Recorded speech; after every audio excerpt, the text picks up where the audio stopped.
We're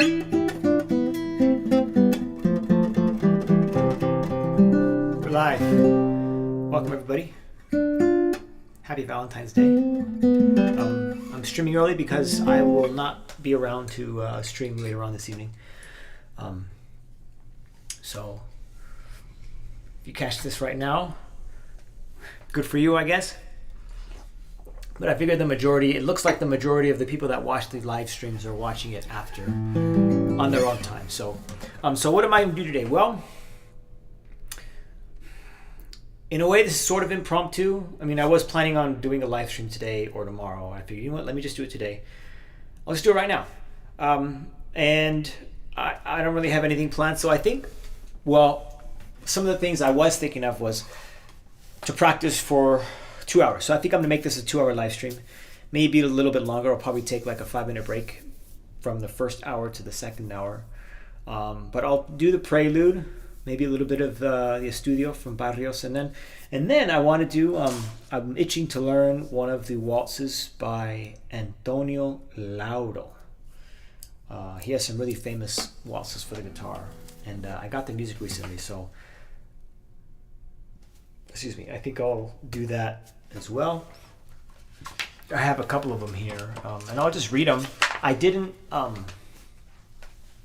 scan the music, so you won't be able to follow along with me. And I was actually thinking about that. I'm not sure I should scan the music on pieces that are more recent. Like the Bach, I don't think anyone would have an issue with that. The Barrios, I think some people might have an issue with that, but that's also,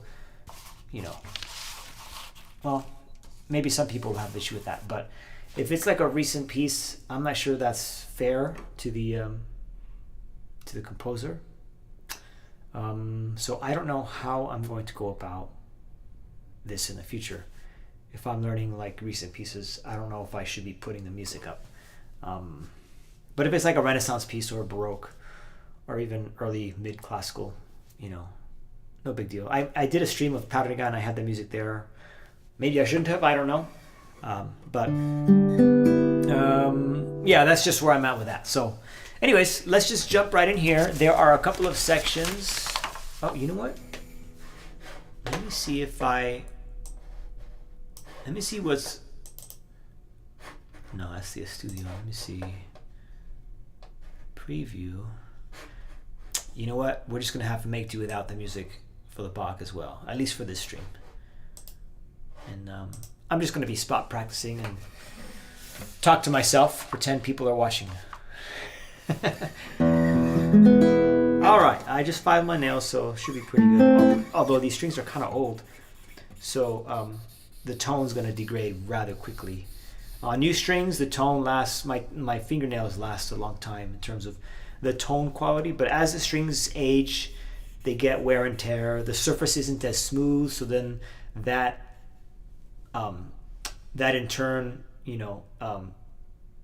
degrades the smooth surface of my nail quicker, so the tone degrades quicker as a result.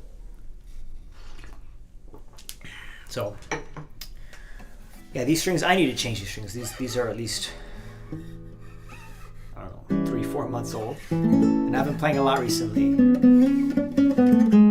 A lot meaning like maybe an hour a day, 2 hours a day, which for some is not a lot, but I mean, if I'm a concert guitarist, then I'm looking at what, 4 hours, 3 to 5 hours maybe. I'm not doing that.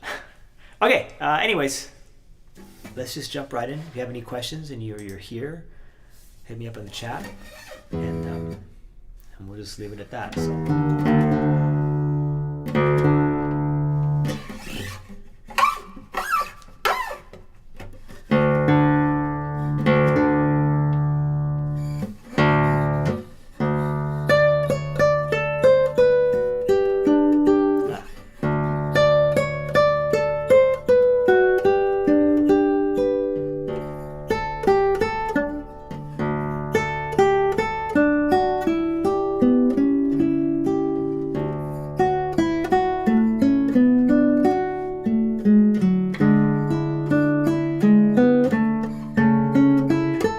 That's one of the spots that I've been spot practicing.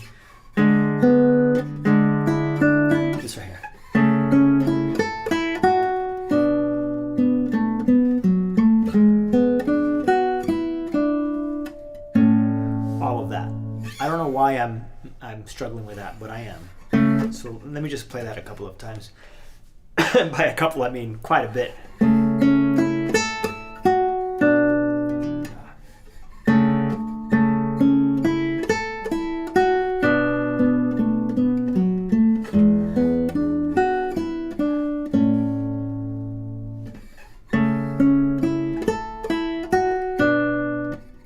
I recently changed the fingers there.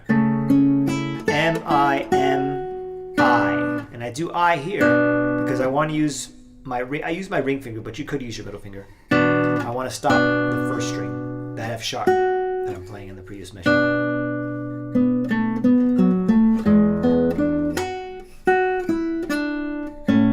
I think the reason I struggle here is because I have to reset my hand. I don't have to, but the way I'm playing it,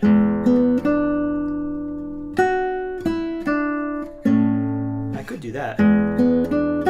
Okay, so what I was doing is I was flattening out my thumb, stopping all the strings, and then as a result I have to deal with the situation where I have to reset my hand position, and that seems to cause me to make a mistake. So I guess I could only mute the 6th string and not worry so much about those slight sympathetic vibrations, but let's see.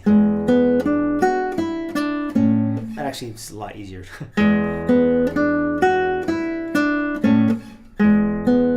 Rest.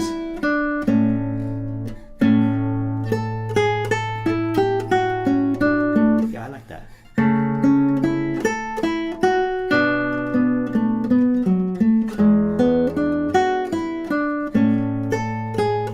Oops. I.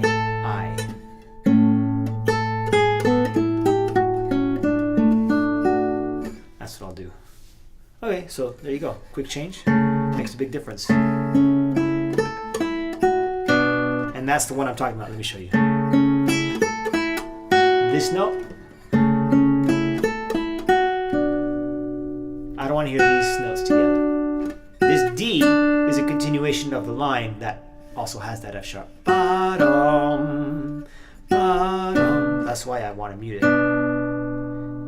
I was originally playing that D with the ring finger, and it's weird to mute it with the finger. It's weird to mute that string, considering I'm playing the 2nd string with my ring finger, so I would have to reach. And then this needs to be played with the middle finger, so it's just, yeah, it gets all sort of twisted. All right. Let's just do that a couple more times. I got to work on my tone. My first fingers. The tone on my first fingers seems to... It's always... For those of you that have been watching me for some time, I always complain about my index finger.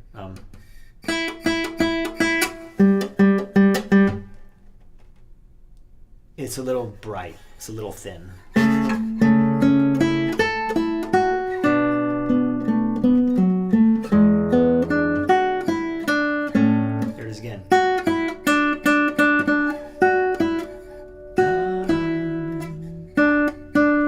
Be careful there. There it is.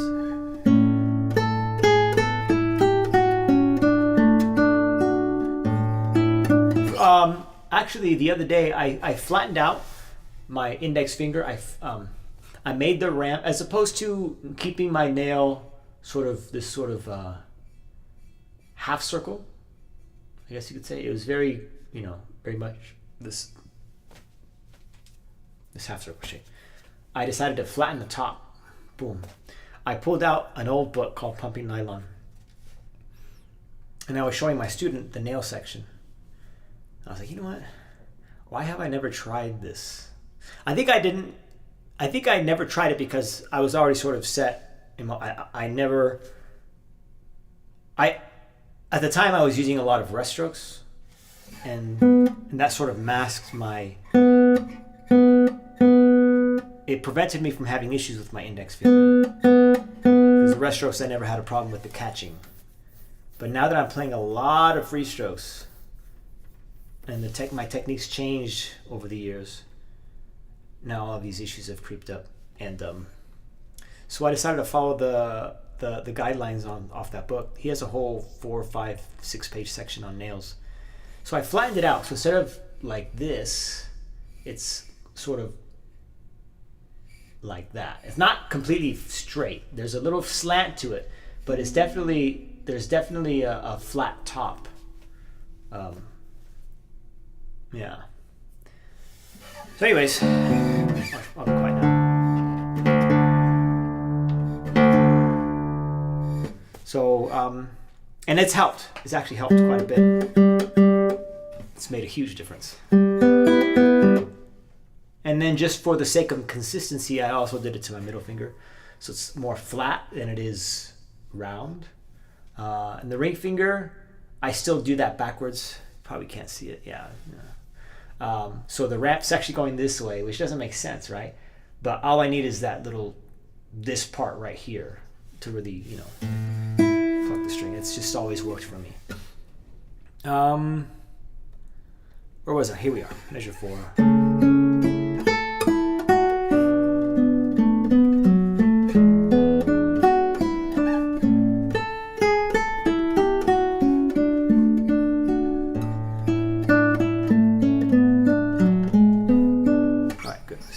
Times.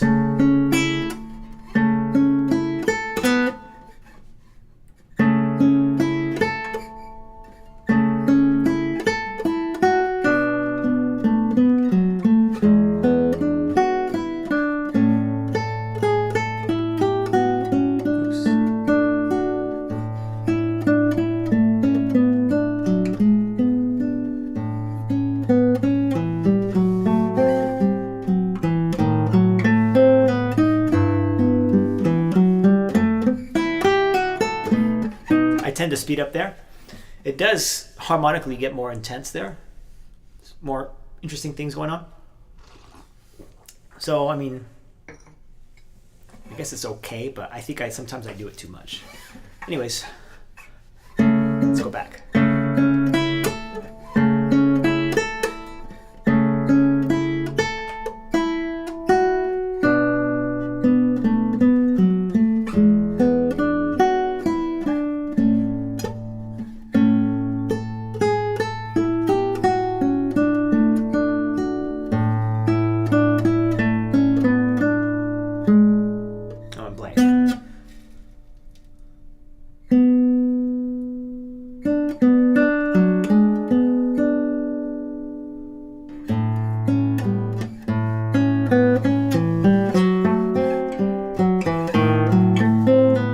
Chris, glad to know I'm not the only one who experiments with their nails. Yeah, I mean, when I was studying, I was so afraid of experimenting. I just didn't.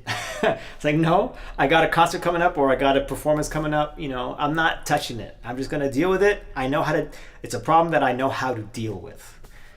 How to minimize it. But now that I'm not performing out anymore. So let me try this. Let me try this. And had I known that this works so well, man, it would have made a huge difference for years and years. So.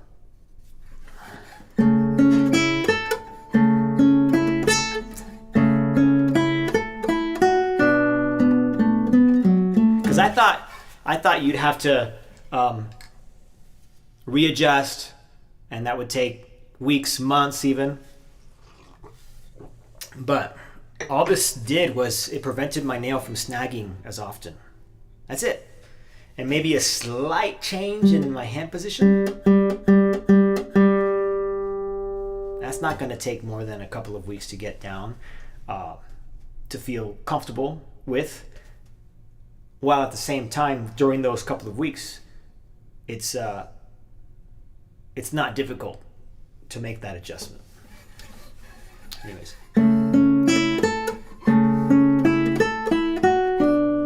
That was a good one.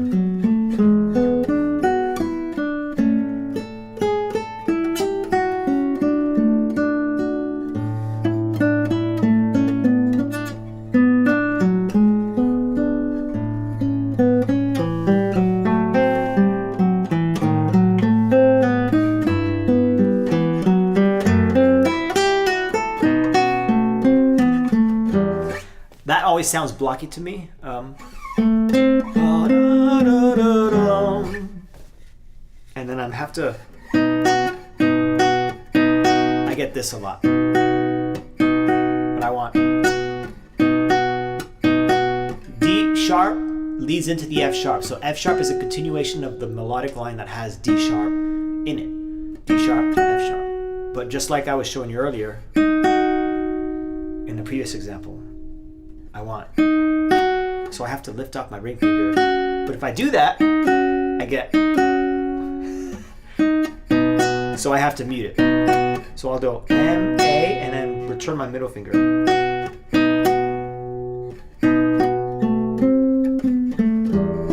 And then this, da, da, da, da, da. I think what I'm doing there is, da, da, da. I'm changing, I think what I'm doing here is I'm changing the tempo as opposed to applying rubato. Even though rubato is a play with a tempo, right? But it sounds like I'm going at one tempo, boom, another tempo, boom, back. As opposed to, accentuating a note.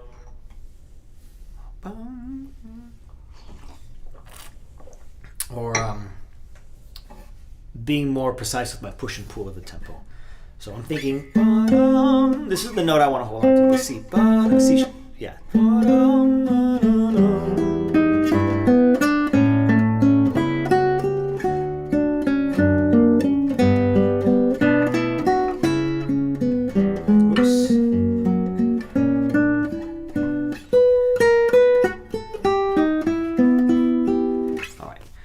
I'm getting ahead of myself. I should still be practicing this. Back to measure 4.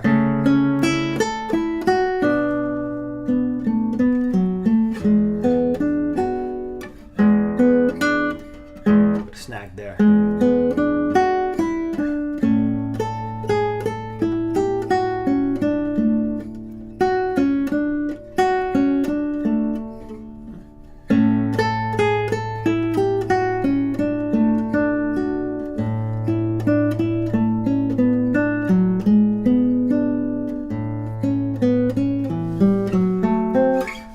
I'm not sure I should be holding on to, let's see. This F sharp, I should be lifting it off, I think.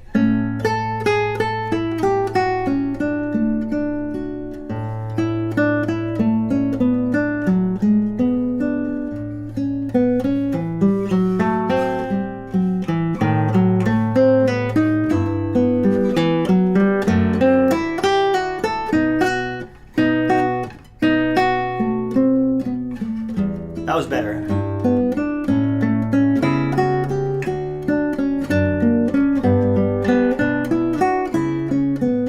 Oops.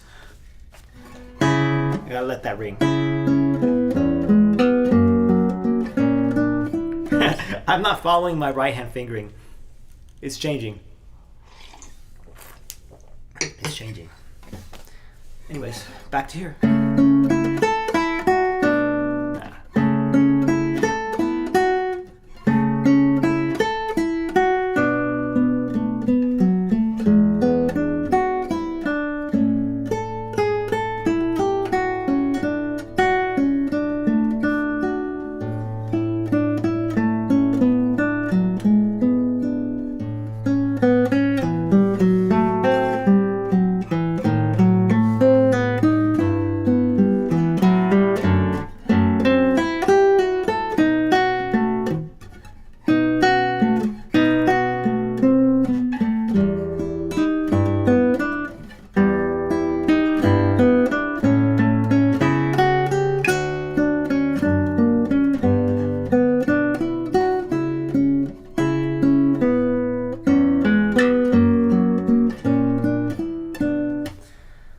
I get tense sometimes.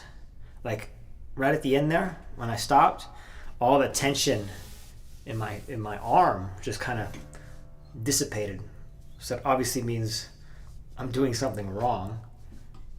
I get too into it, I don't know. But my literally arm is tired from that particular take. But it's getting better. I think right now what I'm doing, at this point, I'm just cleaning up all the parts that still haven't been cleaned up yet, but most of it's okay. I just have a couple of spots on the first page, a couple of spots on the second page, a couple of spots on the third page. But most of it's memorized now, just because I play it so much.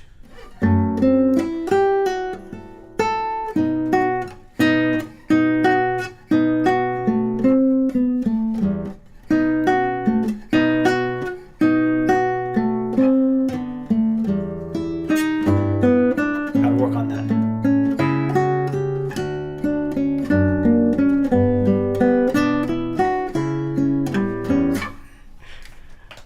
Right hand accuracy. I'm gonna do this again.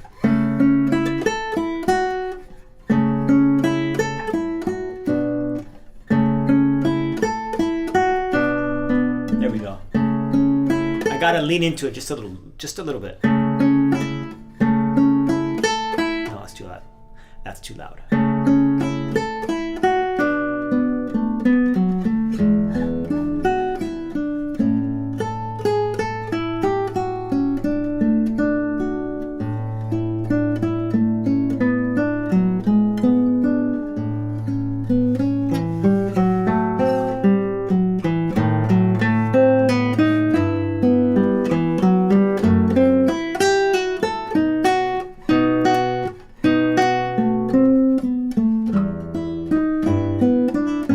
Just sounds off to me. I don't know what it is.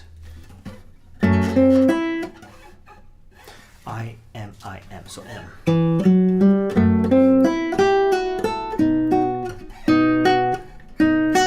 I guess what I could do is release the pressure, but keep the finger down.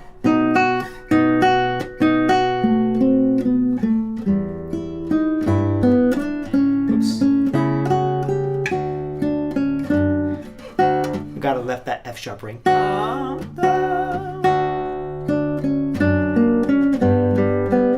the E ring.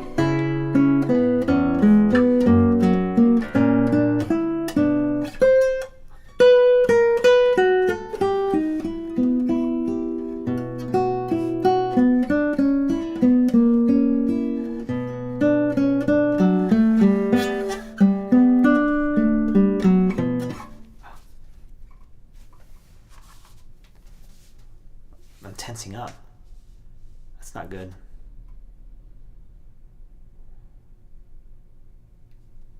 And my arm's tired. It's only been, what, 15, 20 minutes?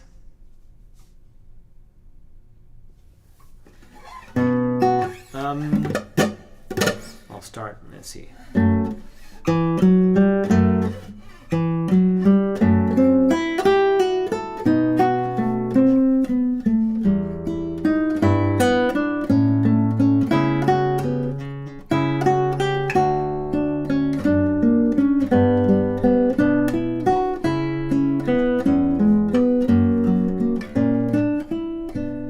Better. I don't feel so tense.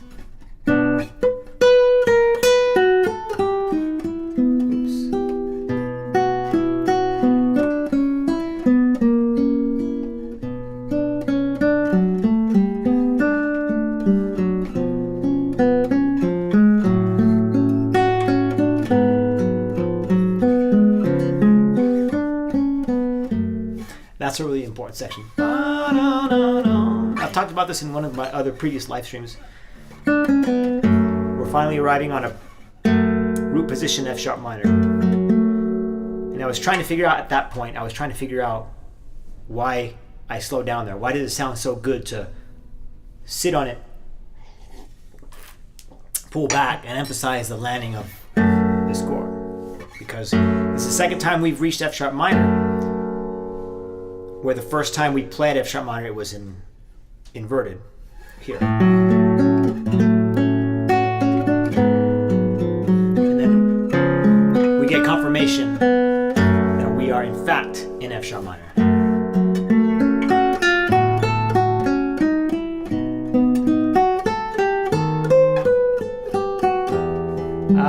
That sounded good, but I messed up my right hand. I played one of my fingers twice. That's a big no-no. Unless absolutely necessary, you don't want to do that.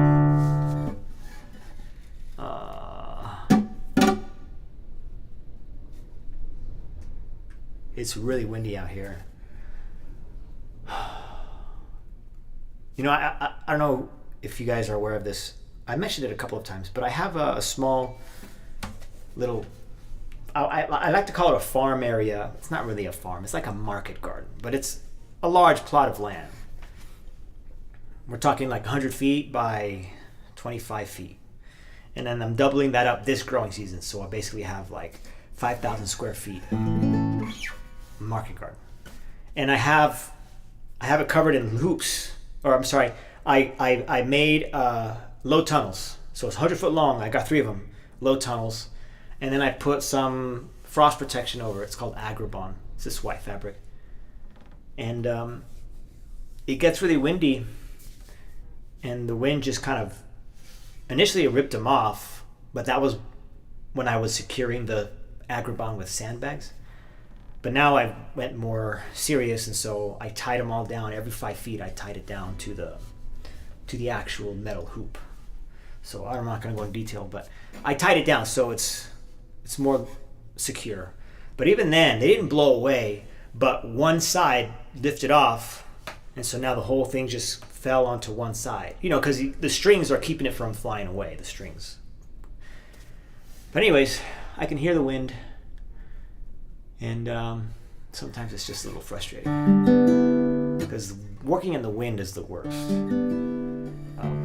Anyways, let's focus. Sorry, let's focus. I heard it and it was really loud.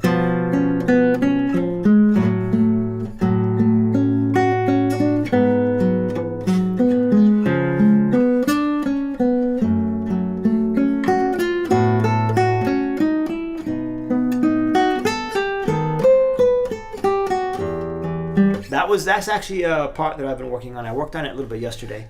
Oh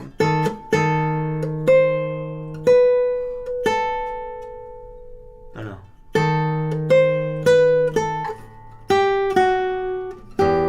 That.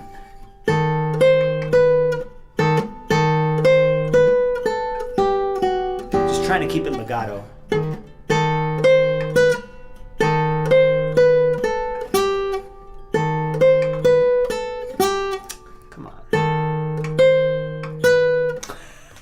Are you serious? Fret buzzes.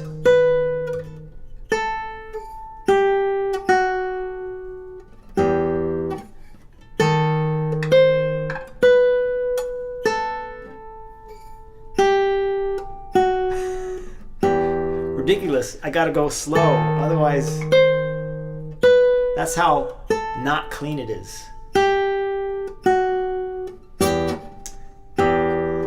I think it's a matter of a lack of attention. Because even there at the end, I was fret buzzing there. Because I think what it was is I redirected my focus, even though I wasn't actually done with the line. I still needed this.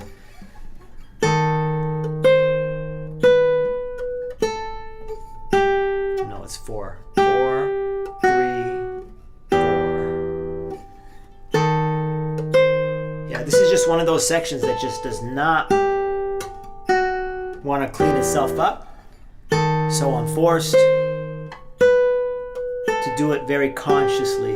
Because a lot of times when you're learning a piece, you tell yourself, it's going to clean itself up. And a lot of it will, but there will always be some parts where it's just like, okay, I need to sit down and figure this out. Figure out why it's not working. Why my fingers don't want to play it. Right now, I'm not even concerning myself with legato now that I think about it. I'm just making sure there's no fret buzz. So I'm degrading. Building that foundation.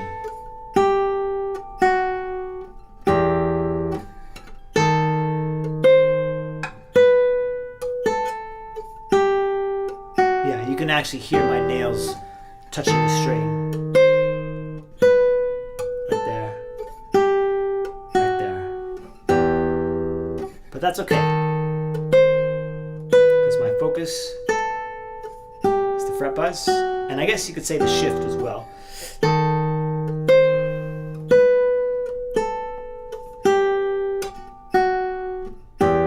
almost missed it there. That was inaccuracy on my first finger, my index finger.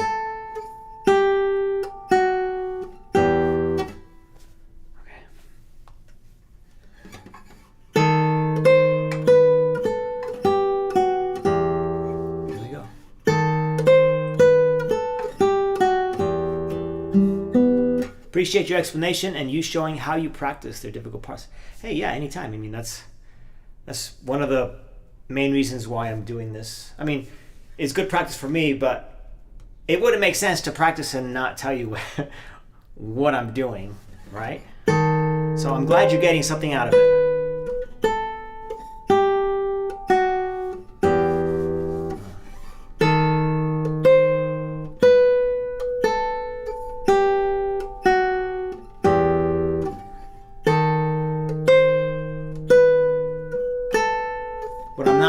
About actually is the bass. Let's see.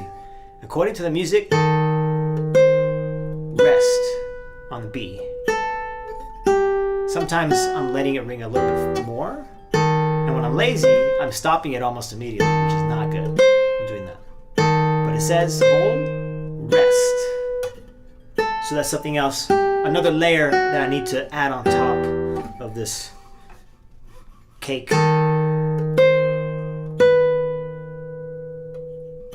There I actually stopped at a count too late. But I'd rather account too late than account too early in this situation.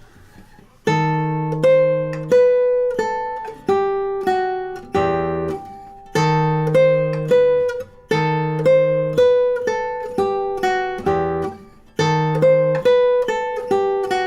trying to get rid of that slide.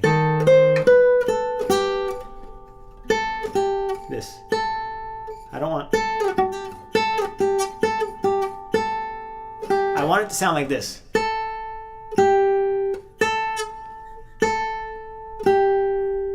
So that's what I can compare it to. But there's a shift, and it's index finger, I'm sorry, first finger, shift, pinky. That's kind of... It's hard.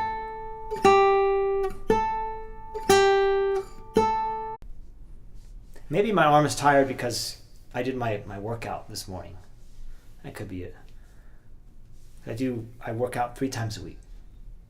So I do like push-ups, sit-ups, stuff like that. And then after that, I go swimming. So my arms are just, I don't know, they're tired. Like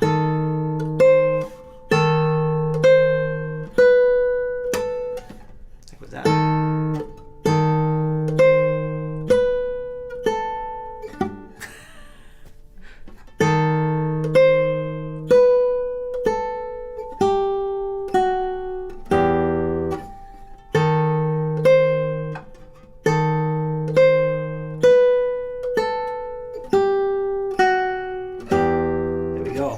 Let's see if I can do it in context.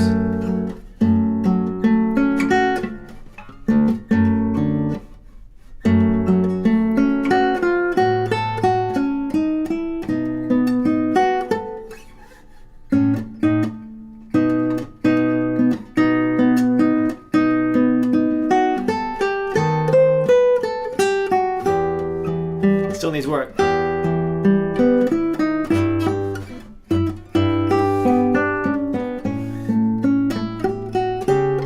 This one too.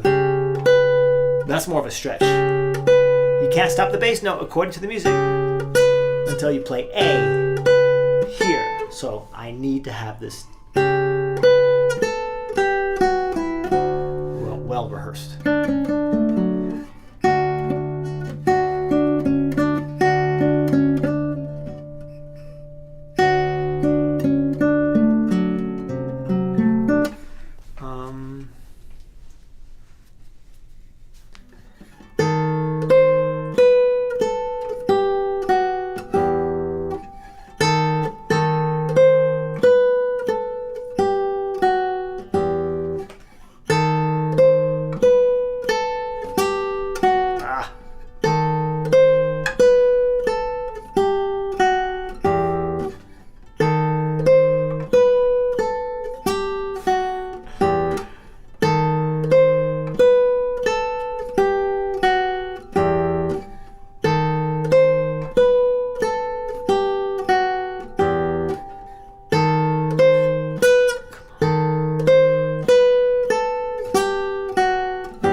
Those are inaccuracies with the left hand.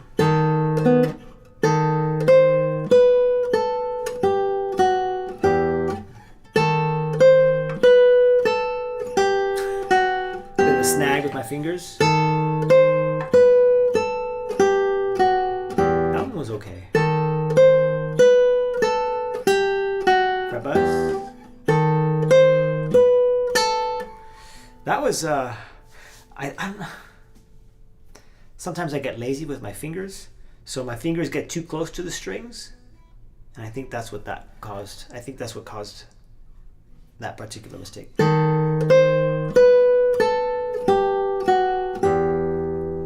Yeah.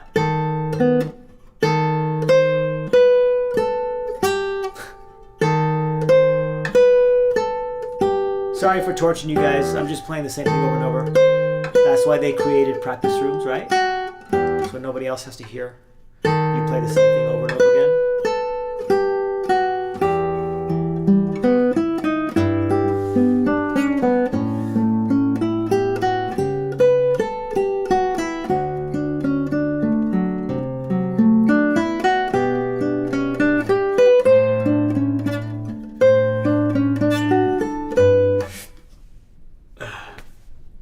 I need to match the ba-da-da-da-dum.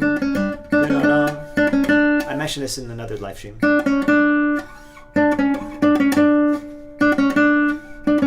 you can't tell? No, that was something like that.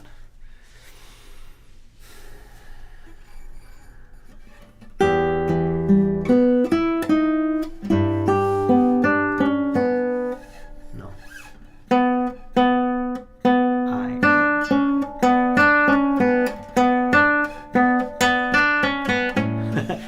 Too much.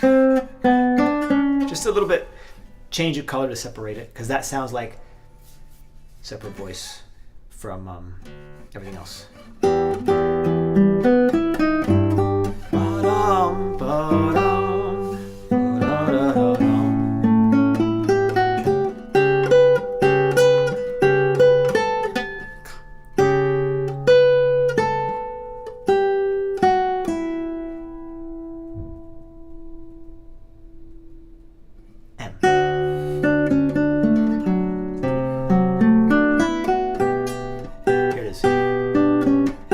Warmer on the second string, but brighter on the third string. That sounded pretty good. And then ba-ba-da-dum, ba-da-dum. Hold on to this note.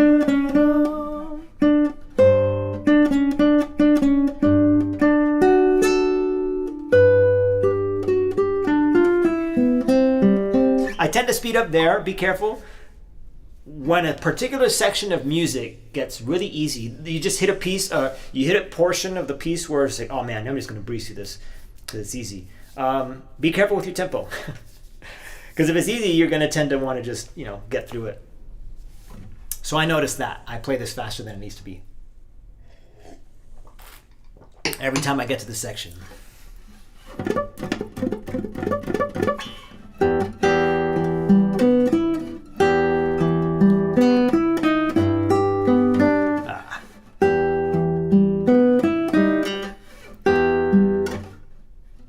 Slow down. My bearing straight.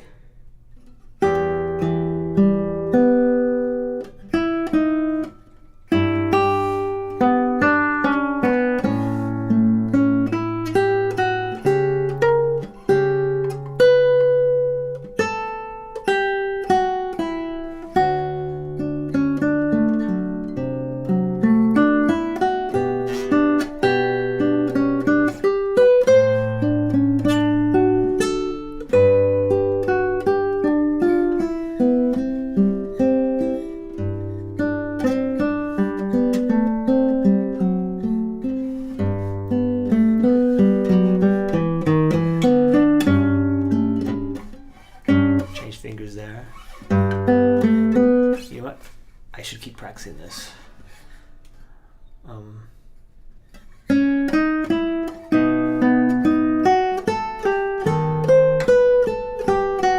Hey!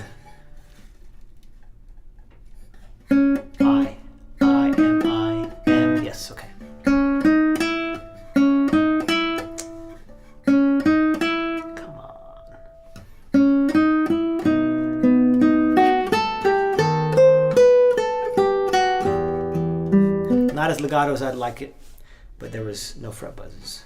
So there's progress. I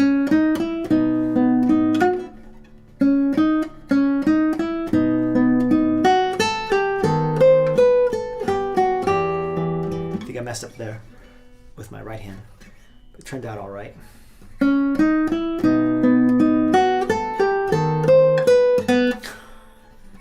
It's not there yet.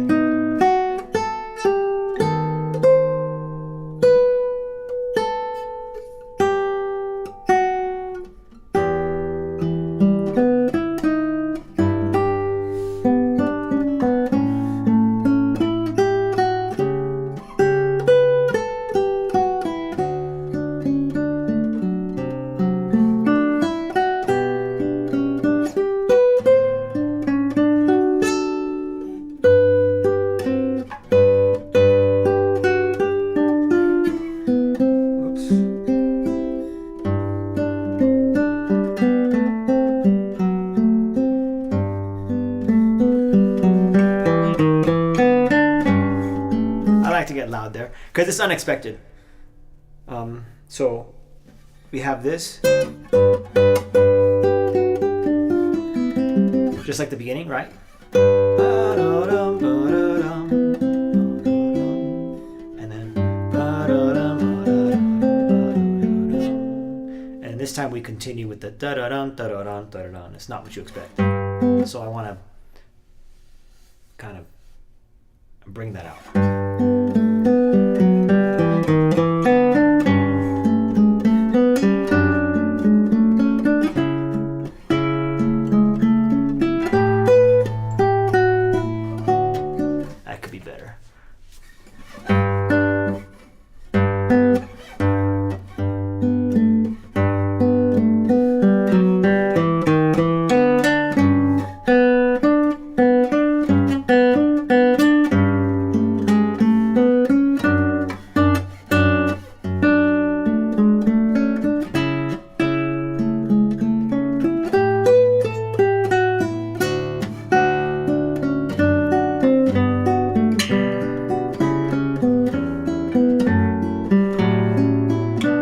Myself. Let's do that a couple more times.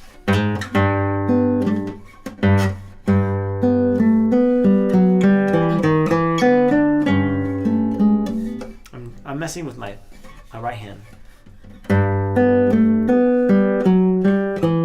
A.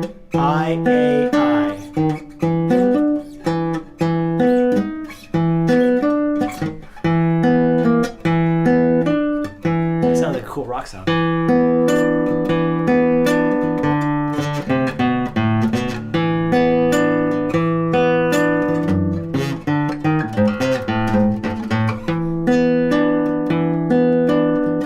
Actually sounds like it's reminding me of something.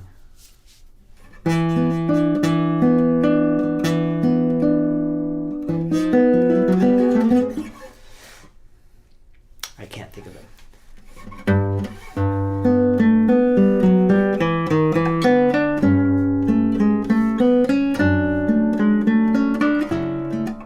That's got to be louder. Because I want to hear the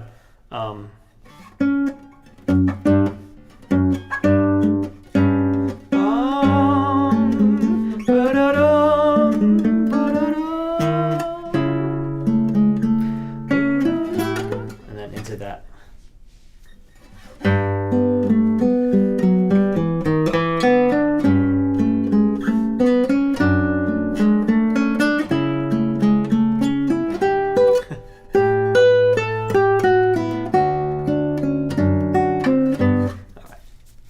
Let's clean it up. Let's clean it up.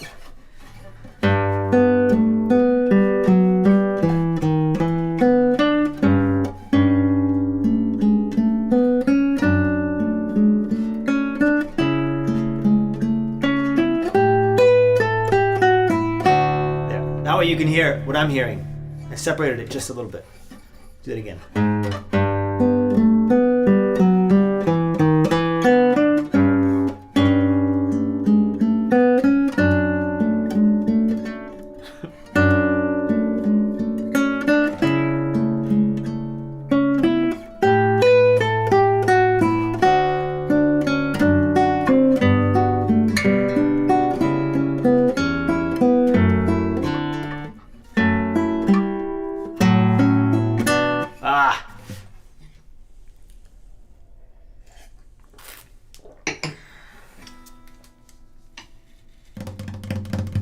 You know, when I was younger, I could appreciate Bach. Like, okay, yeah, he's good. Like, this is kind of neat. But now that I'm older, it's just like, it's almost as if you can't appreciate him enough. Because some of the other pieces that I've been listening to, just on YouTube videos, Spotify, it's just unbelievable. He could sound so heavenly. He could sound so, sad and depressed. And everything in between. Sound triumphant. He could sound, it's just unbelievable. All right.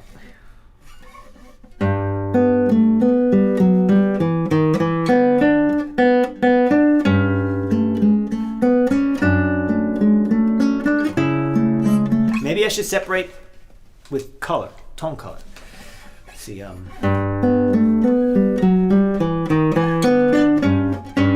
actually, I think I might change the fingers here.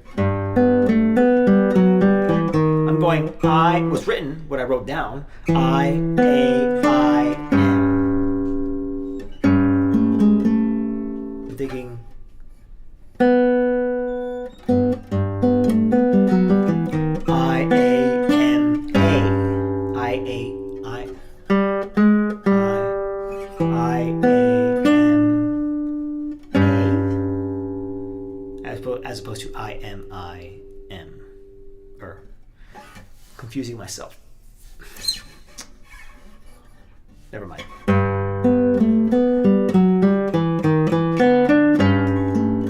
I like that better. A. I can still play my middle finger. And then.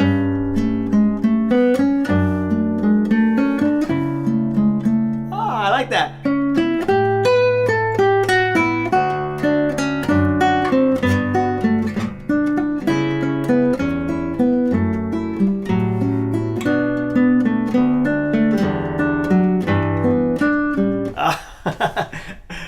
This is a bunch of dirt right there. Yeah, but I think I like that change.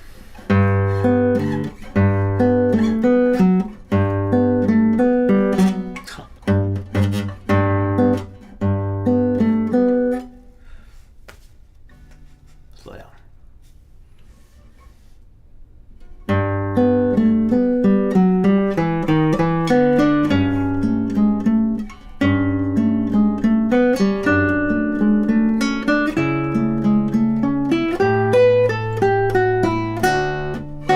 That sounds a little dun dun dun dun dun dun. I gotta make that da da da da da dum, like that.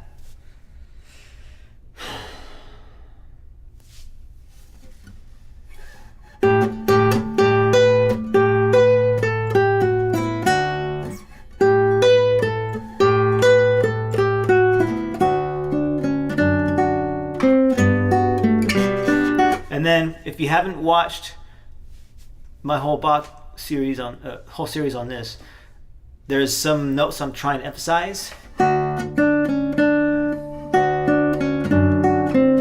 I want to emphasize.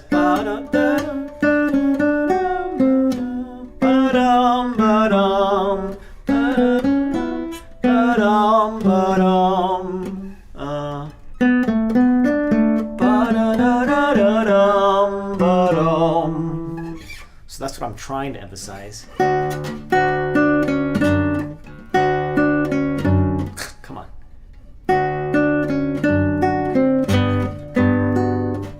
And then this F sharp on top is just kind of fluff. But I want to hear bum, ba-dum. See.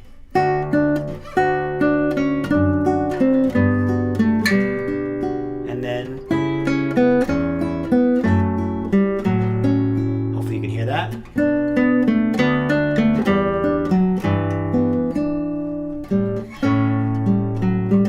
Now.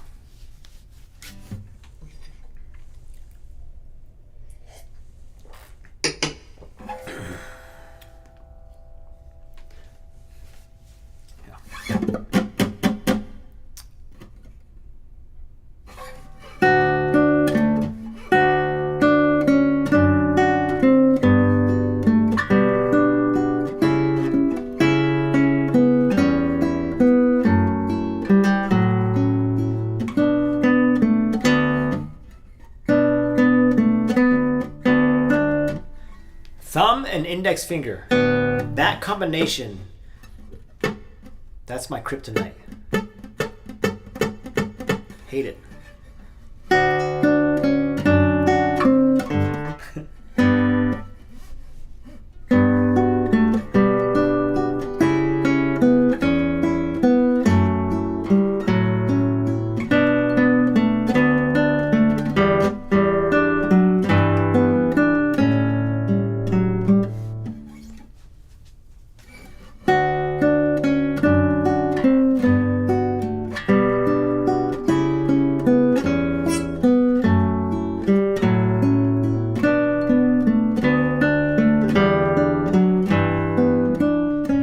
Yeah, and if I could bring that out, that's going to sound so beautiful.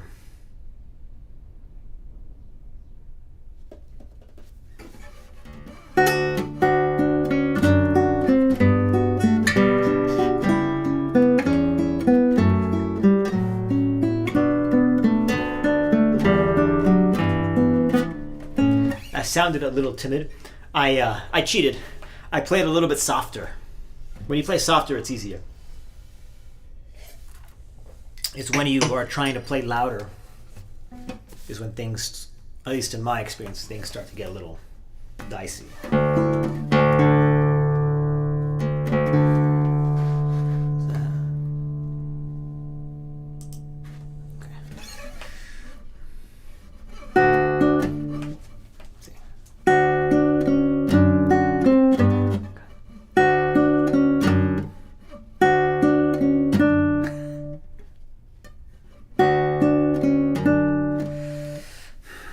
Let's talk about something else for a second.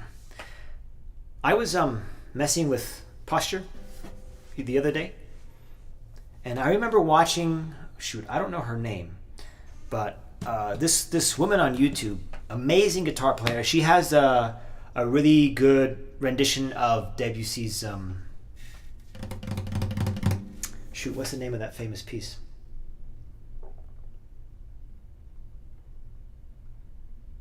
I'm drawing a blank. Really famous Debussy piece. She has her own rendition of it. Really, really good.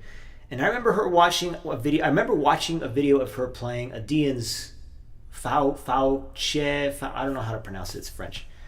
And she's sitting in this room, white background, I think. And her guitar's like way up like this. And I'm looking. I'm like, what? Why is she doing that? That's kind of weird. Never seen that before. And the more I'm watching, the more I'm realizing her arms are all in a natural position. Boom. So I thought to myself, you know what? Let me see if my arms are in a natural position. So I sat down the other day. I was like, okay, let me just bring my arm up. Bring it up. Boom. Okay, that's where my guitar needs to be. This is a natural position. Not like this or like this. Just bring it up. Boom. Okay. That's where the neck of my guitar needs to be when I'm holding the guitar. So then I kind of put my guitar up, and that's what I did. And I was pretty close, actually. See, that's pretty close. See? Yeah. Yeah. And the reason this is actually close is because I did change the angle just a little bit on my guitar lift. I moved it so the guitar is going slightly at a higher angle. Minor adjustment. But I'm not sure it makes a huge difference, but I believe it helps. So that's something to consider. That might help some of you. Now this is not a natural position, right? Because I'm moving up here. And in the video, like I was saying, almost like a cello, she was just hugging the guitar like this. Boom. It was really something else. Arms were down. Maybe I'll link it in this particular stream. When I finish, I'll put it in the comment section. But it was wild. Anyways, I just needed to clear my thoughts because I keep screwing this up.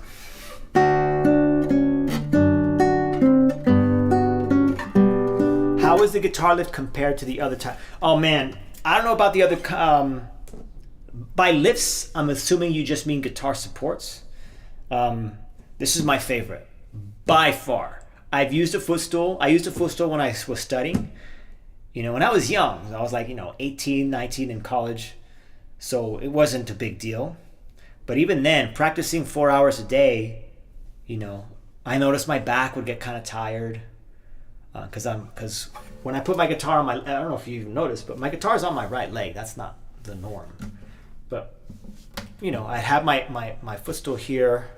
Let's see if I can, boom. And I'd be twisted. My legs are pointing in this direction, but my torso is pointing in this direction. And not a big deal when you're young, but even, like I said, even 4 hours a day, towards the end of those 4 hours, not straight obviously, but towards the end of the fourth hour of the fourth session, I would start to feel my back kind of tired. Like, oh man, So that was the footstool, and I was like, okay, I can't do this with a footstool. So then I bought something called a Dinarette. It's a little black cushion. I joke around. Sometimes I call it my sex cushion, but it's just a cushion. And then I would put it on my left leg, and I would do this. But even then, I'm still turning. See, you can see it right away. My legs are over here. I'm turning like this. Let's see. I could do this. But I'm still tweaked even a little bit. I'm being very conscious. I'm trying to make sure that I'm straight. Obviously, it's not the right angle because my guitar lift's adjusted for my right leg, but I'm just kind of sort of trying to get a feel for it. And with the Dinarette, that's what I did. And then I thought, you know what? Just put the Dinarette on my right leg. So I did that for a while, and I like that. So with the guitar on my right leg, my whole body's straight. This obviously is not going to work for everybody, but it makes the most sense for me. And for a time, I actually wasn't using a guitar support. I was just crossing my legs like this and just sort of getting a little bit of a lift like that. But then, after a while, my foot would just fall asleep. So that was not sustainable. Before, I think maybe a semester or even a whole year, that's how I would play. And I played concerts like that. But I found that having both feet on the ground, guitar on my right leg, allows my torso to be completely straight. It's not as, I would imagine, I don't believe it's easier to play up here with the guitar on your right leg. That's definitely going to be easier here like this. But it's a small sacrifice for me to practice without any sort of lower back pain. But I did notice the other day I had some tension in the middle upper part of my back. I'm gonna say where my I don't know what you call those bones, but the bones that you can kind of almost touch together, like right there in the middle towards the upper portion of my back. I felt a knot. I would move and I would just there's some tension there. I don't feel it today, but so there's that, but that's infinite times better or preferred than having to having this pain in your back where you're like, you have to do this and get that, that good pain where it's like, and then you adjust, and like, there it is again. I don't have to do that. I don't deal with that anymore. So the guitar lift allows me to, going back to your question, the guitar lift allows me to adjust to the right angle, the right height, and it's designed to be very personalized. I guess you just adjust it however you want. This is the medium, I think. Might even be the large, because I didn't want to buy one and then it was too short. But there are some that are only up to here, some that are up to here. I think I got the long one. But you can see right away, I don't need the long one. I could have gotten like the short one, and then I would just have the suction cups here and here, and then here and here, like the top of it, you know, and then right there and right there. It'd be good.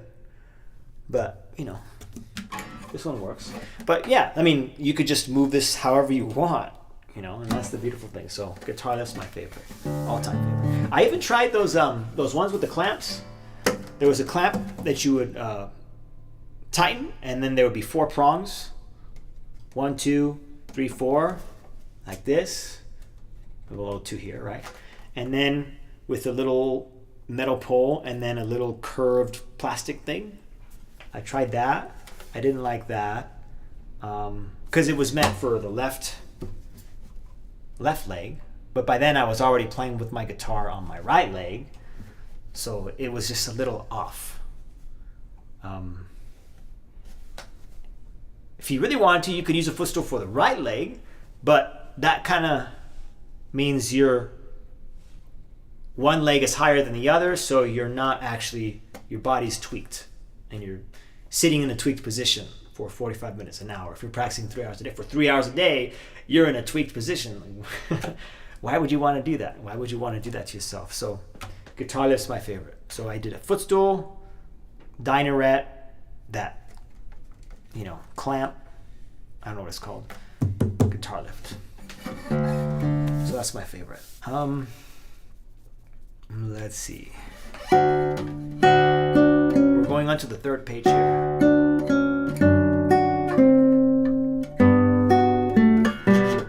You're welcome.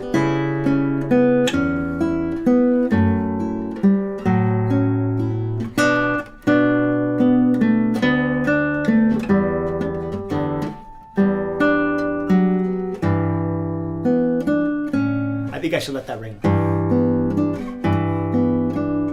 as long as possible. If you're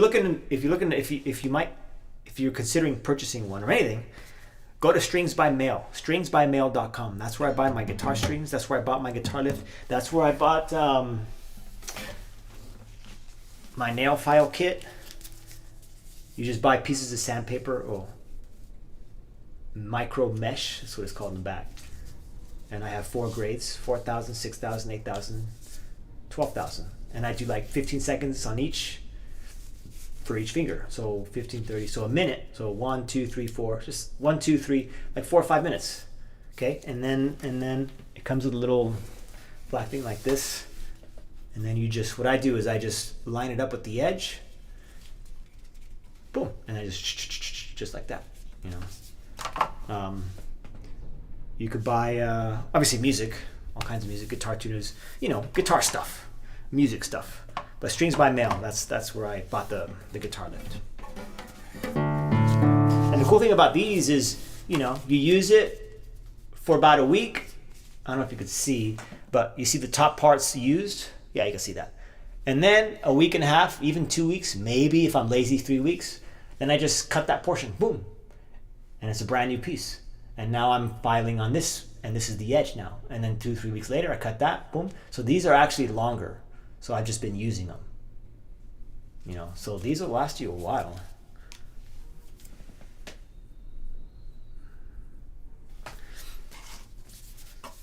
Okay, let's continue.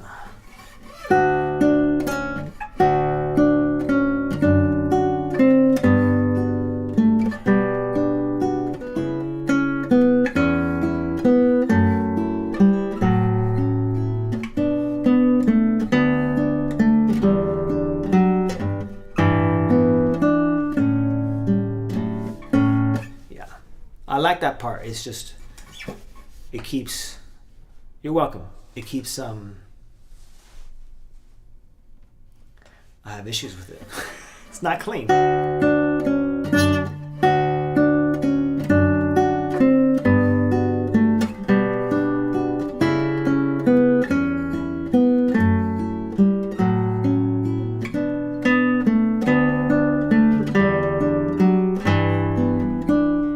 I got lucky there. I snagged, my index finger snagged, but it's more or less in time. I'm listening to that. My head's listening to, my head's hearing that, or my ears are hearing that. And that, I think, also helps your body bring it out, your fingers bring it out.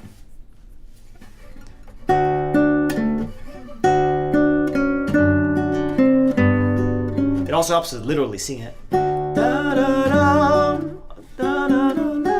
Maybe I'll do it, not do lower.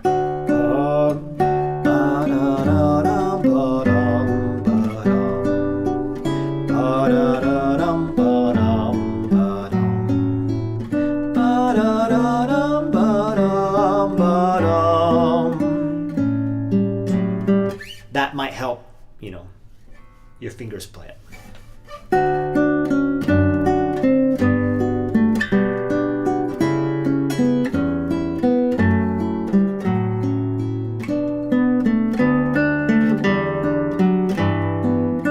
There was one note I didn't connect there.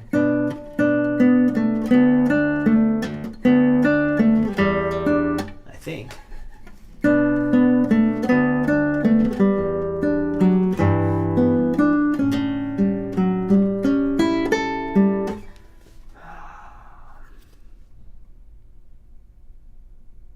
Let's continue.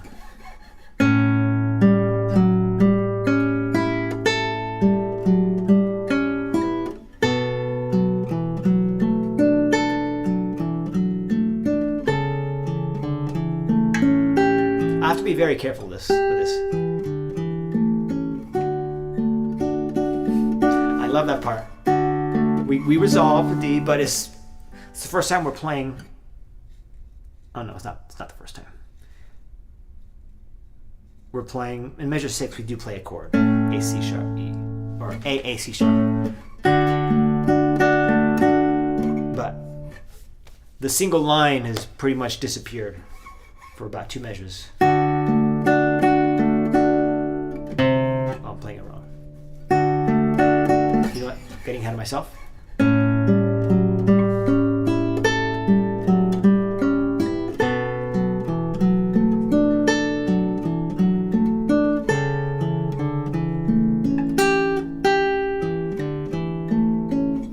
I got to be delicate there, or careful there, because I got string crossings often, my awkward string crossings right here when I climb up the arpeggio.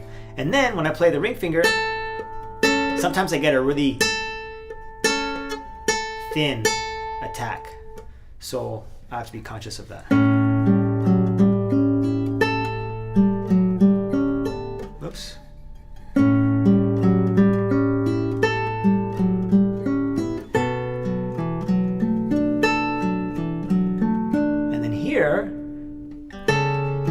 I have to be careful, because when I get lazy, my third finger, it touches the 4th string. So I have to be very careful. And then after that, I gotta go to G, but I want to keep this note ringing.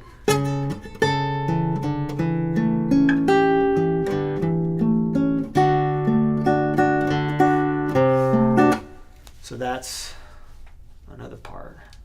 Gotta practice.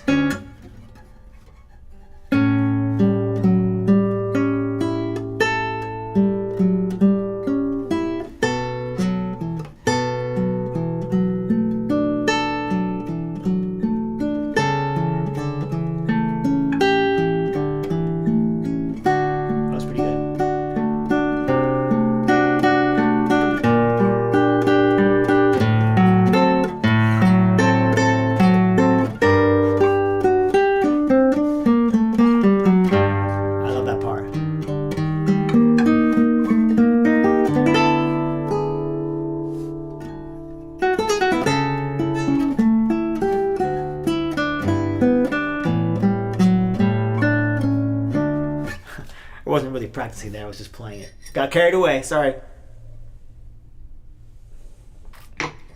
Oh.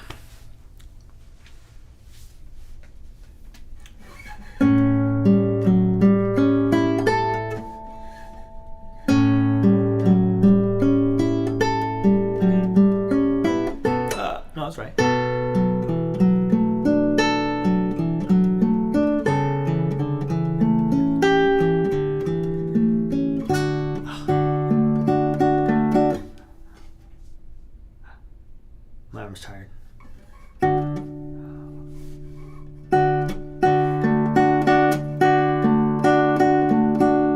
sticking my arm out. My mind's going back to the posture conversation I was having with you guys. I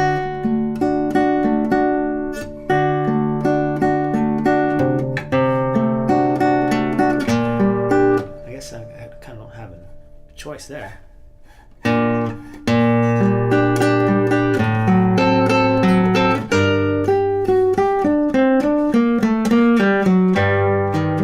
I'm able to play that loud now without breaking the tone quality. So that makes me happy. Let's go back.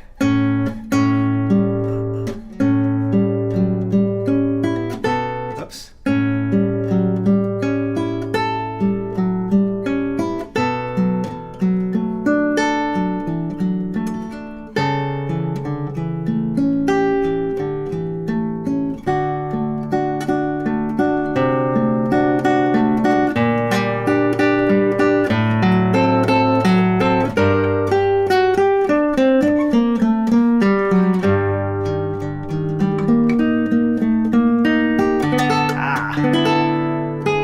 Finish it off and then play the Laudo piece. Learn that one.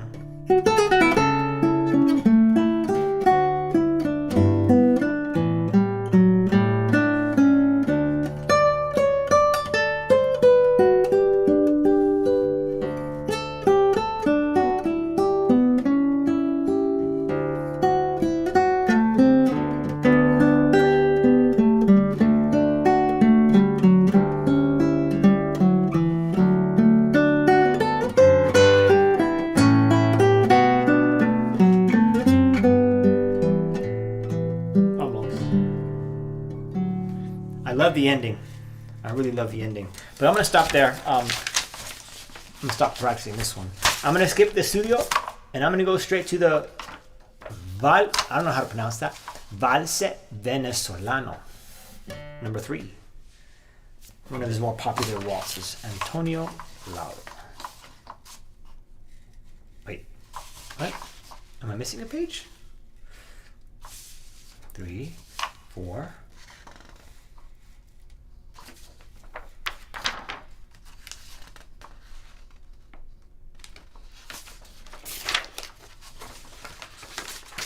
One second. You know what? I probably won't even get to the other page anyways. But let me see if I can find it real quick.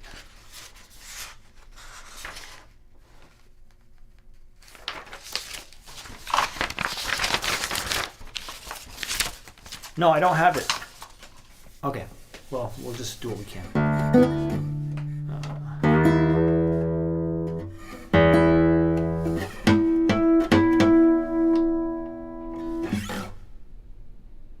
That's windy.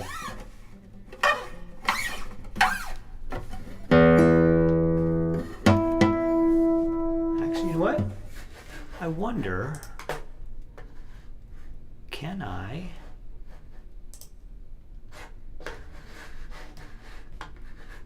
shrink this a little bit? Give me 1 second, guys. Come on. I think my mouse battery is dying because the tracking is getting all wonky. Here's an older photo. Alright, how do I do this?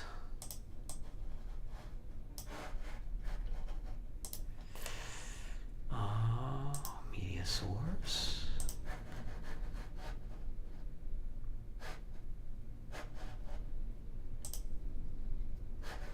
You know what? Let me find.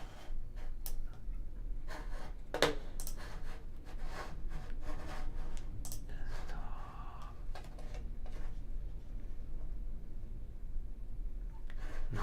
Okay, can't do that.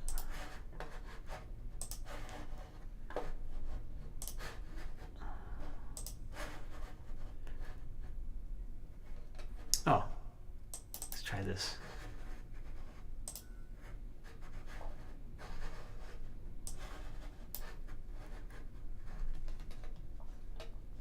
Yes. Okay.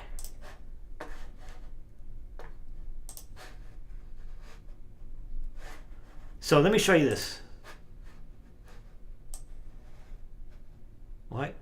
Oh, it's behind. Okay. Yeah. Let me shrink that down to size. So this is my market garden. There it is, covering my face. So those are the low tunnels. And then, so 6 beds there. 1, 2, 3, 4, 6 underneath the low tunnels, and then 2 in the middle, and then 2 on the left. So those are 100 feet long. That's a lot. And the wind, I had cover over the low tunnels here, and the wind would just yank it off. Now before I would have sandbags. You could see one in the top middle. That sandbag would hold down the agribon. But now what I have is I have strings that go on either side of each of these hoops. I'd have to show you a photo of that. And I haven't upgraded. I haven't uploaded my photos from my phone to my computer. But yeah. So there's that. Anyways. Okay, let's go back to practicing. I think maybe my hand just needed a break. I don't know. Okay. So let's see.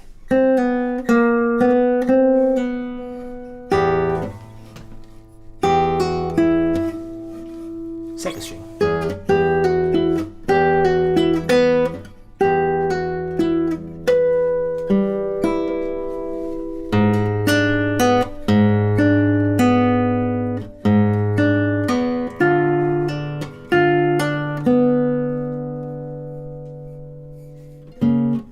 C is natural.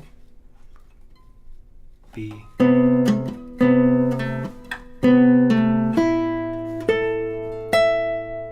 that right? A, E, F sharp.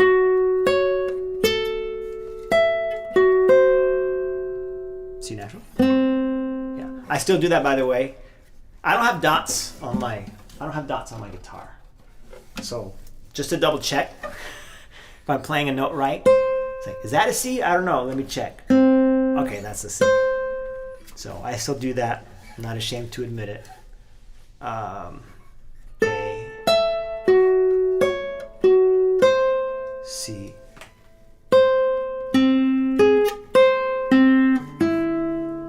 Oh, third string.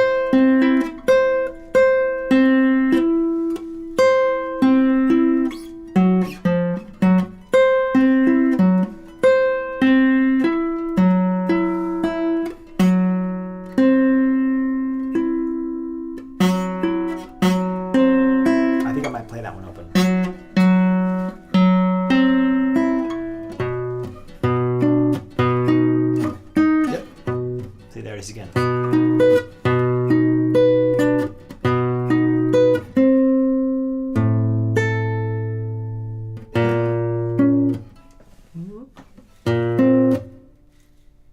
A sharp, A sharp, A sharp. What am I doing? G.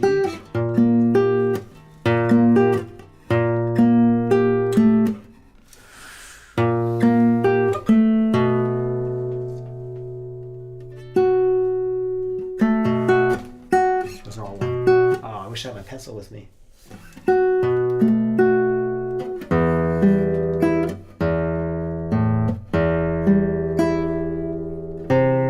Sorry, you can't follow along. Let me do that again.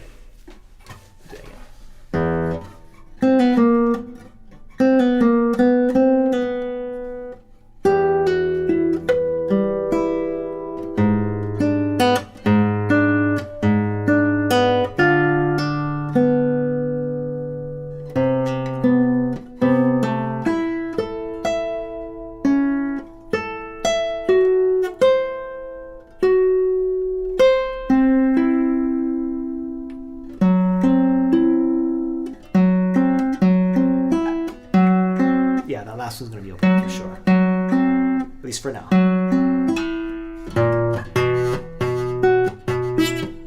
A sharp. Okay.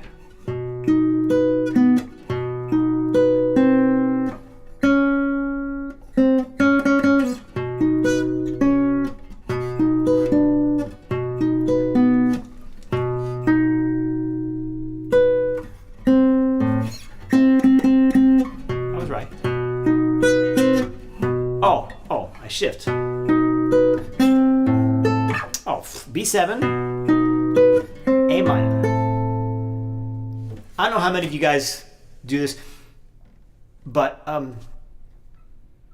mean, there are some people that study classical guitar without having ever played acoustic guitar or learned their chords or played electric guitar. But for those of you that have, here's a tip. It's a good thing, but it's also a bad thing. When I was first learning how to read, I would write down the chords that I'm playing so I wouldn't have to read the notes. And that helped me learn very quickly, but it also prevented me from becoming a better reader. But in this instance, I'm playing B7 or B, a B chord, and then I'm playing an A minor chord. So in my head, I'm not reading these notes anymore. I'm just playing B7, A minor. Okay, and I'm thinking of the bar chords. B7, A minor. Okay, and this is why I said at the beginning that if you never learn how to do bar chords in electric guitar because you went strictly into classical, that might not be as easy for you to do. But I do that all the time.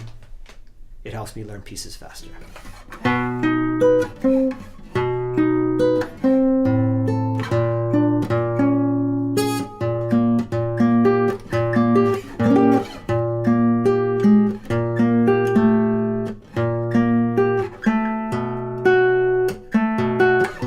That's also just a bar.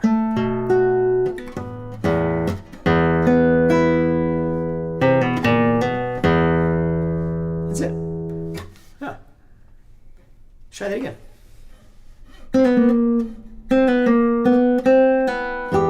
Oops.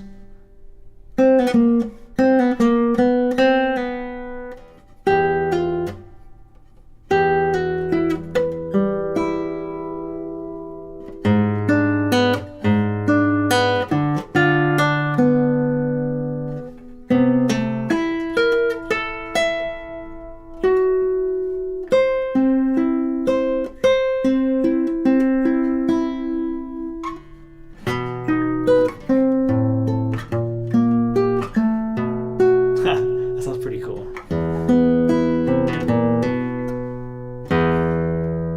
Wait. One, and two, and three. No, that's right. I'm making sure my rhythms are right.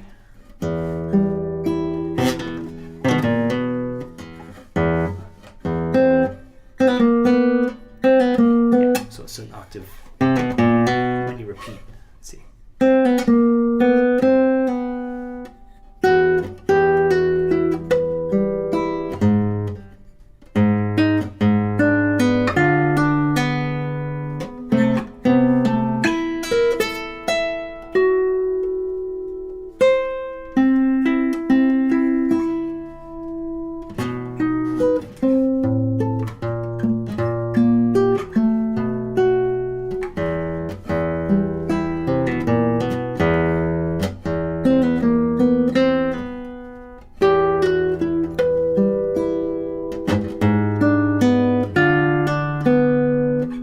Same thing.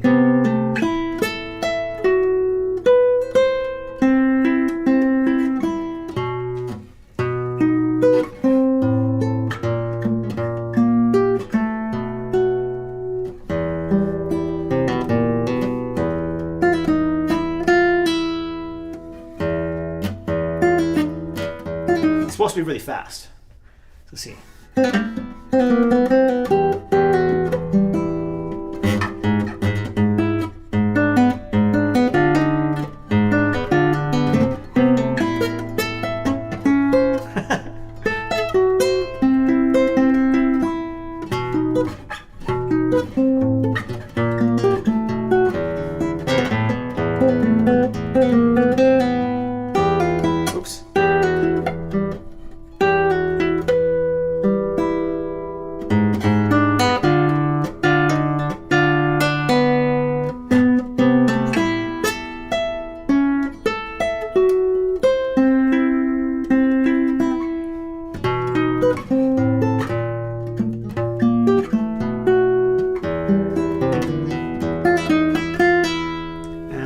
chords here. Let's see.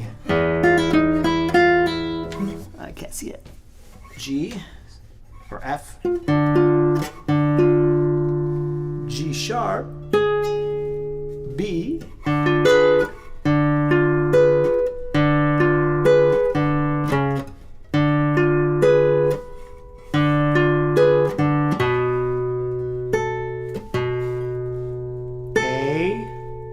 F sharp. What?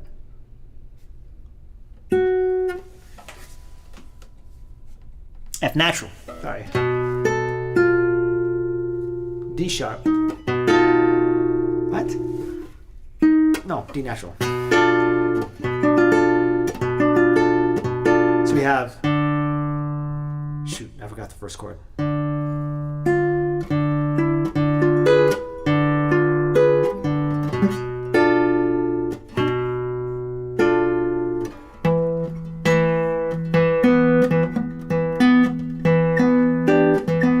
Guessing now. That was right.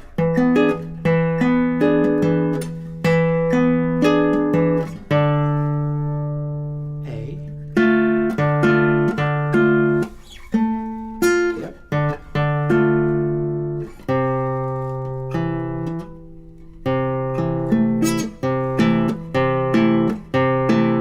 Oh.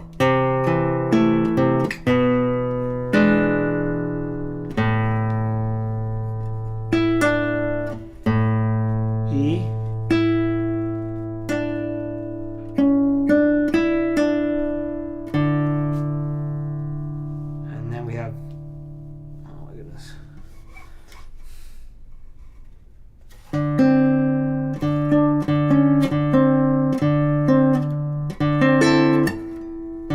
C, E, A.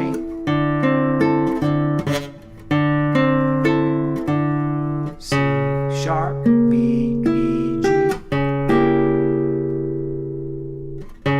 C natural.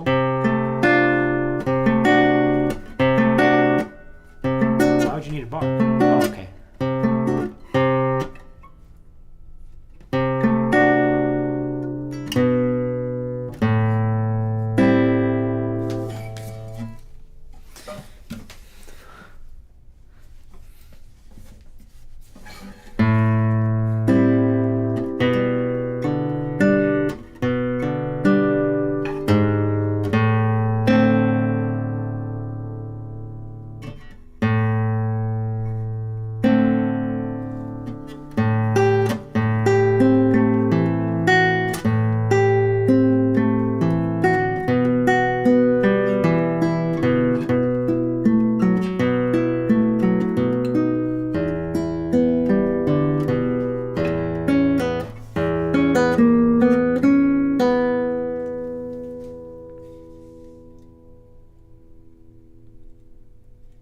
Oh, there's a repeat sign.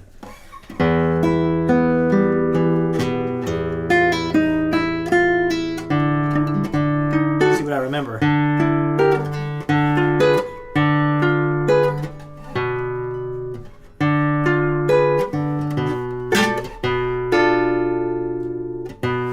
That's how I remember. No?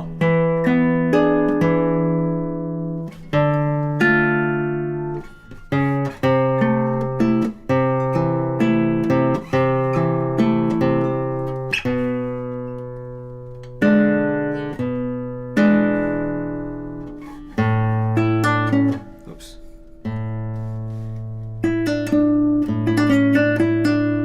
No, that's right.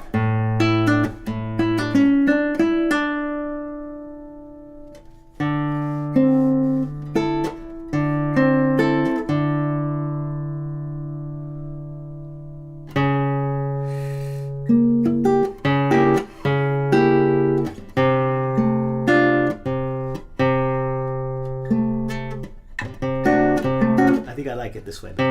It says the bar there, but bars are kind of limiting in that if you're trying to play something quickly and you can avoid a bar, I tend to avoid the bar.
That's what it says.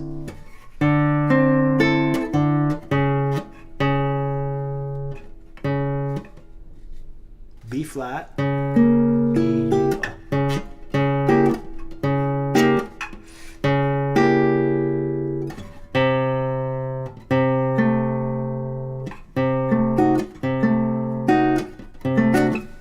C, A. I keep thinking D sharp for some reason.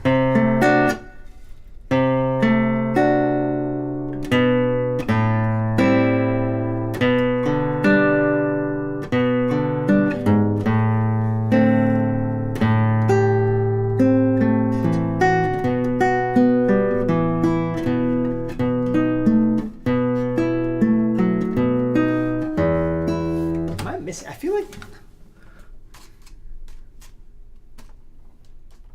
no.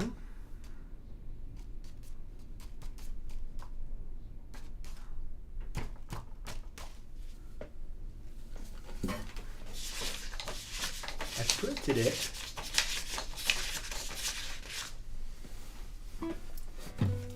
Maybe I'm just not playing it fast enough, so it sounds weird.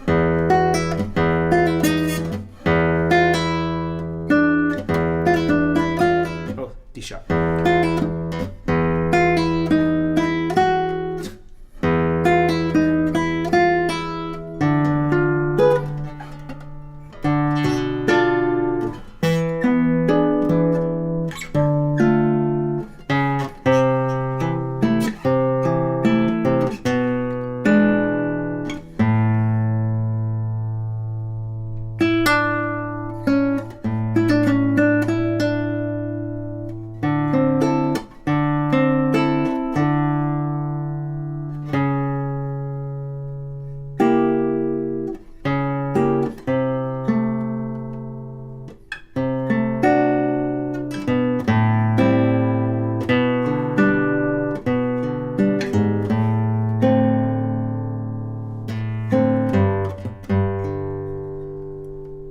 I feel like I need to go to G.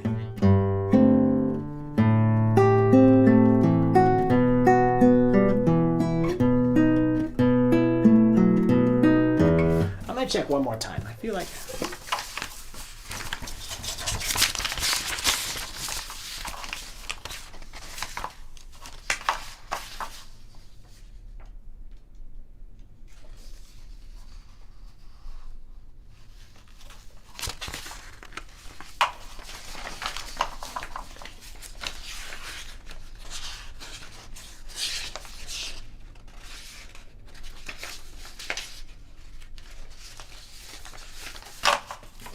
I'm just gonna practice. I'm just gonna move on.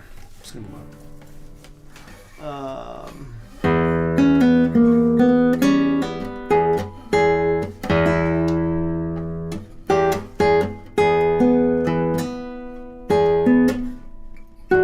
Oh, 4.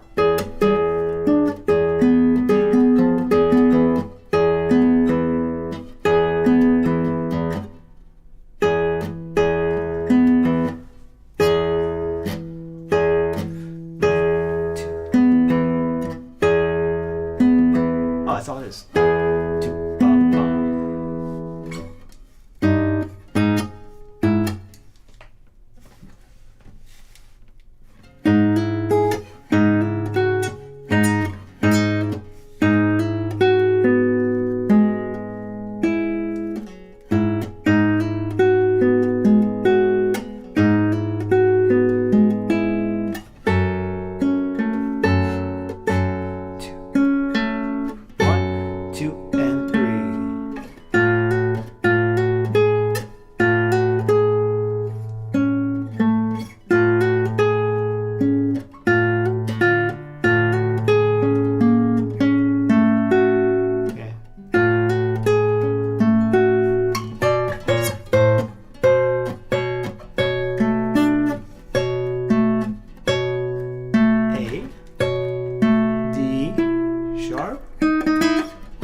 F sharp on the 5th string, G on the G sharp, 2/4. What?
Bar. So then is this?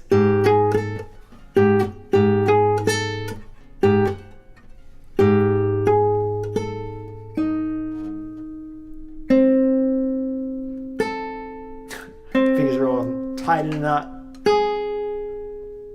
D? Sharp?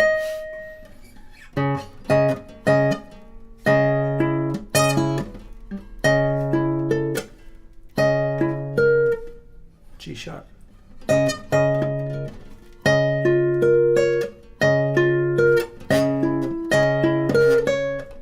Whoa, what is that? Oh, I just barked.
And then I can't seem to find the third page.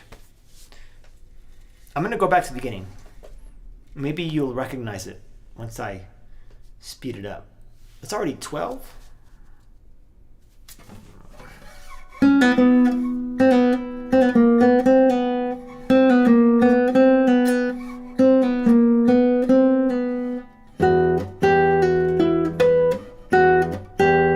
I'll go M, I, now I can go ring.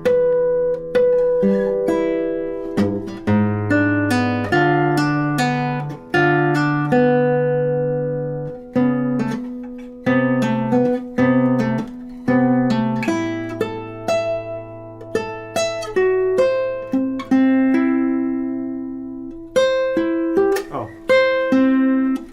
I've been playing this wrong, I think.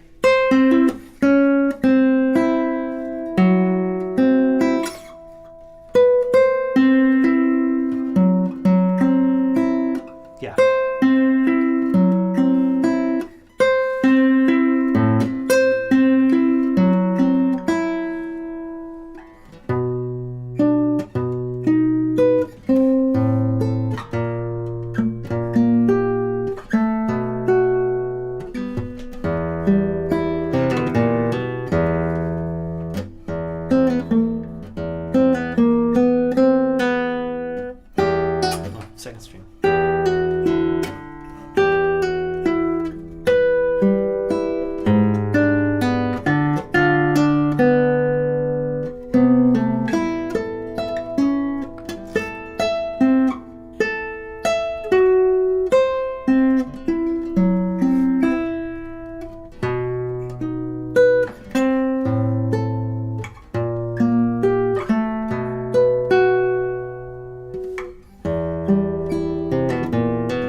lot faster.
This is a G7 with an A in the bass. I'm sorry, D7. So I'm expecting G, but the next page it goes to A minor. That's why I'm thinking I'm missing something.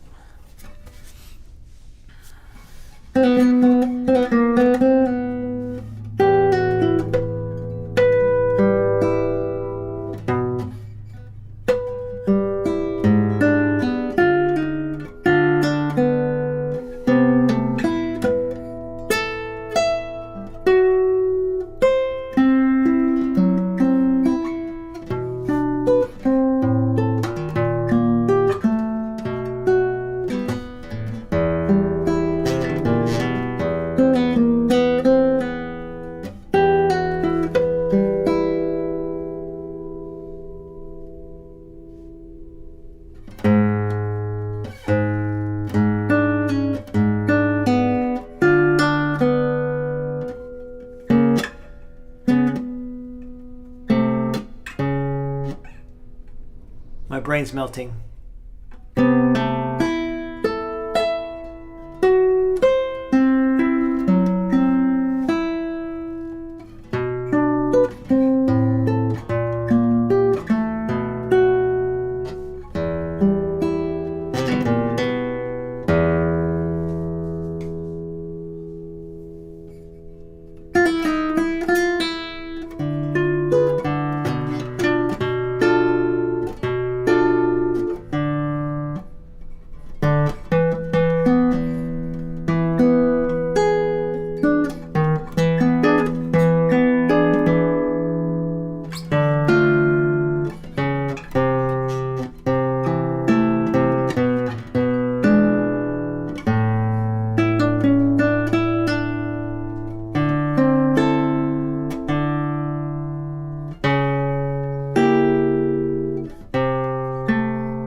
All right, one more time. I think I'm just gonna stop there.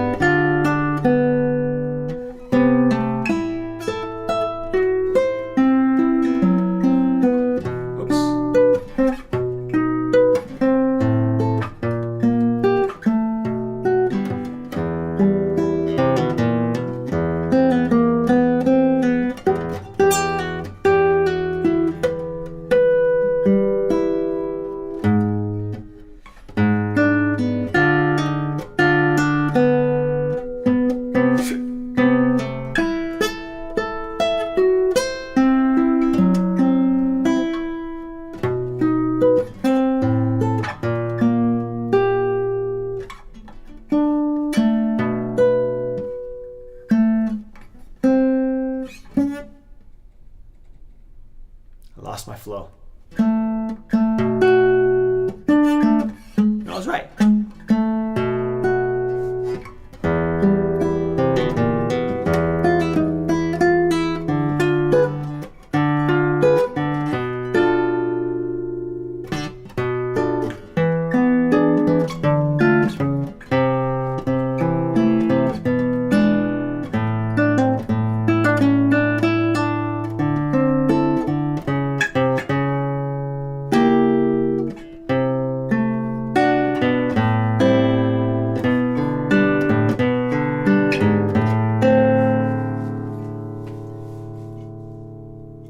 I'm gonna have to find another copy, another version of this. It's getting there. It's supposed to be, let's see.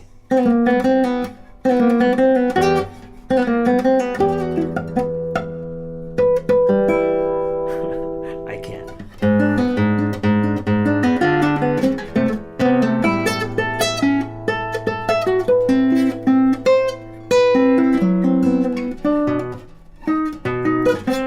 See.